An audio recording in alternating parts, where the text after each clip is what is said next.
Hello, everyone. I'm Tanya Rivero. Welcome back to CBSN. The Taliban is unveiling its newly formed government just one day after claiming to have seized full control of Afghanistan. The Taliban is reportedly cracking down on its opposition across Afghanistan. The crackdown comes after the group reclaimed the country following 20 years of war. Militants were seen firing weapons into the air in Kabul on Tuesday. Hundreds were sent scattering after gathering in Afghanistan's capital to protest the country's new leadership.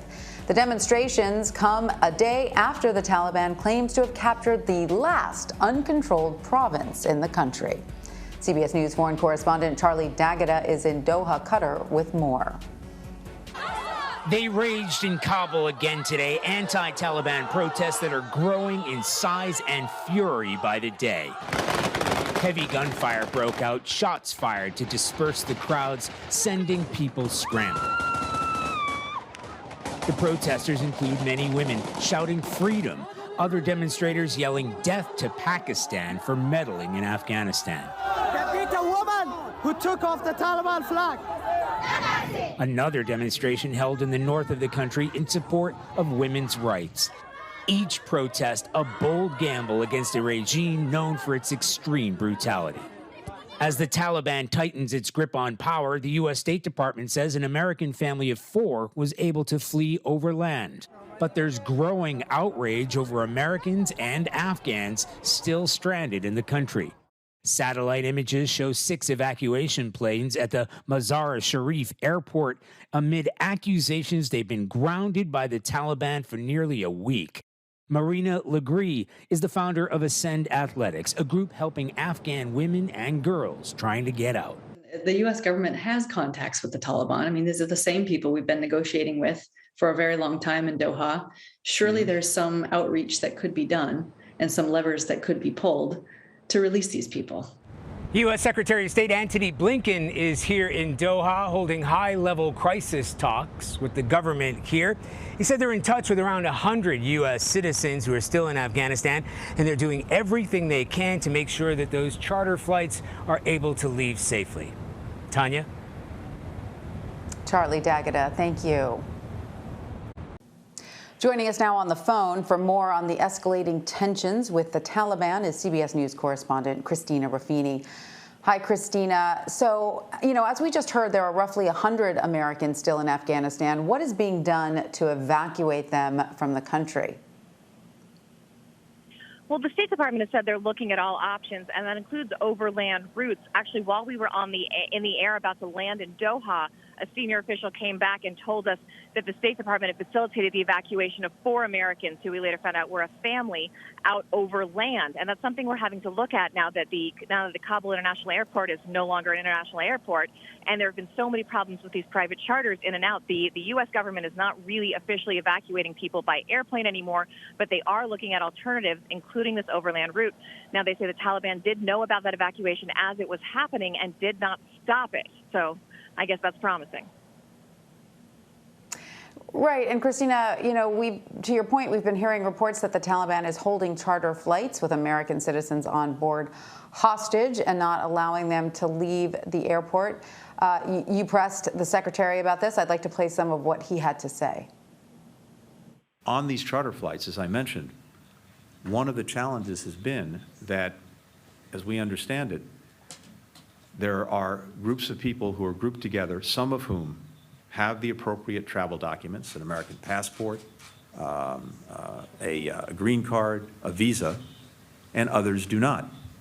And it's my understanding that the Taliban has not denied exit to anyone holding a valid document, but they have said that those without valid documents at this point can't leave. But because all of these people are grouped together, that's meant that flights have not been allowed to go.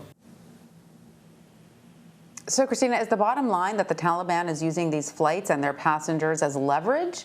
And if so, what can the administration do about it? It's a little bit unclear. The State Department has said they're not aware of any hostage-type situation, right? The Secretary said that today. They said there are not passengers being held on planes. And as far as they know, the Taliban is upholding its pledge to let anyone with proper documentation leave the country. The problem is a lot of these people don't have proper documentation. A lot of them are people who have worked for NGOs, or there's an Afghan women's mountain climbing team. These are not people who have SIV visas or necessarily even have those other qualifying visas like a P2 visa, which you can apply for if you've worked with an American organization. These are, however, people who believe they are at risk now that the Taliban has taken over, and they do require special status and protection from the U.S., but they don't have any paperwork to say that. And there is no U.S. embassy anymore in Kabul, so there's no way to get them that paperwork even if they qualified. So there are these charter flights being organized by private organizations. The State Department says it's doing what it can to help facilitate landing rights in third-party countries, get those flights somewhere to land once they come out of Afghanistan.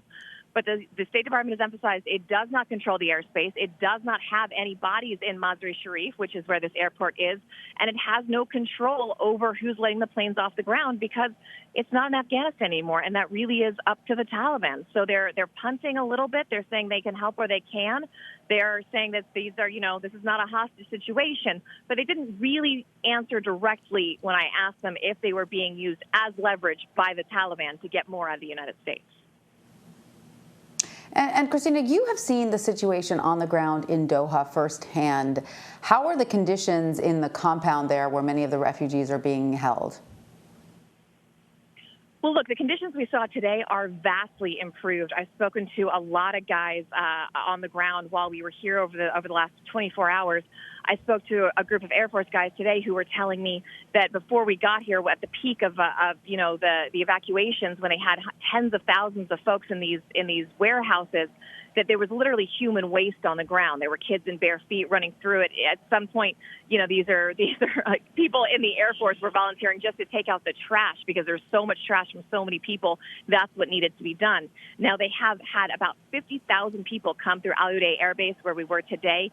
Just to give you some perspective, it was quite literally 106 degrees in the shade. It's hot. We went into one of the big hangars. It was filled with cots. Now, the cots were empty because all those people that were in there, about 8,000 people, have been processed and moved on to different countries, either to the U.S. or other places where they're going to be hosts for a longer time while their paperwork is filled out. There still are several thousand refugees on that base. Or evacuees, depending on their status. And one of the issues here, like the issues with the charter plane, is paperwork. There are a lot of people who got on those flights out of HKIA, that's the airport in Kabul, without any kind of visa, without any kind of identifying documents. So they're here. The Qataris don't want them just wandering around their country. It's a security risk. The U.S. doesn't want to just put them on planes. It's a security risk. So they've got to wait until they can take the time and process all these people and security check them. And that's going to take a little while. One of the other places we went is this place called Doha Village. It's actually a lovely group of these little townhomes that was built for the World Cup. Now it's being used to hold Afghan refugees, including a lot of children. There's a nursery we saw, and I ran into a group of men outside what looked to be some sort of a community center. And they said, look, we're really, really grateful. They asked me to thank Secretary Blinken personally for saving their lives. However, they're in some sort of bureaucratic limbo. None of them had SIVs. None of them had P2 visas. They said they all worked for media organizations or some sort of qualifying entity, or they were going to apply for asylum, but they hadn't done that. And they were getting very little communication from the State Department, and they didn't know how long they were going to stay there. One man said to me, if it's 6 months, that's okay. I understand. I just need to know that, and we're not hearing from anyone. So a lot of people have moved on, but a lot of people are still stuck, and there's a lot of problems still. The story is not over. Sure, for sure. And, you mentioned the children. What more do we know about the number of kids currently being sheltered there for processing? So CBS News has reported that about last week, that number we believe was about 230 children. While we were standing in the hall, we were pushed out of the room at one point so Secretary Blinken could meet with the Afghan girls' robotics team, and they wanted to have a private conversation. We saw them wheeling in a board that said there were 210 children at that compound, that villa compound. I did find a Qatari official who was more than happy to speak to me, and he said that number is about right. It fluctuates. A lot of those children are unaccompanied. We don't have a read on exactly how many of them are unaccompanied, but I saw small children wandering around the campus. I'm not sure if their parents had sent them out to the little store to get things or if they were just on their own. I spoke to one boy who looked to be about 10. I said, do you speak English? And he kind of balked. But then I said, are you okay? And he said, yes. And I said, is everything good? And he gave me a big smile and said, very happy. I mean, look, the conditions are very good, and that's something we heard. The conditions here are very good now, but it's just not these people's home. You know, they want to go on to family in America. They want to go on to a permanent place. And this is not it. And for these kids, it's very hard to track down where their families are, especially since so many of them are undocumented. And we haven't really gotten good answers from the State Department about what they're planning to do. They said they've worked with the UNHCR, that's the refugee wing of the United Nations, and these kids are under their care.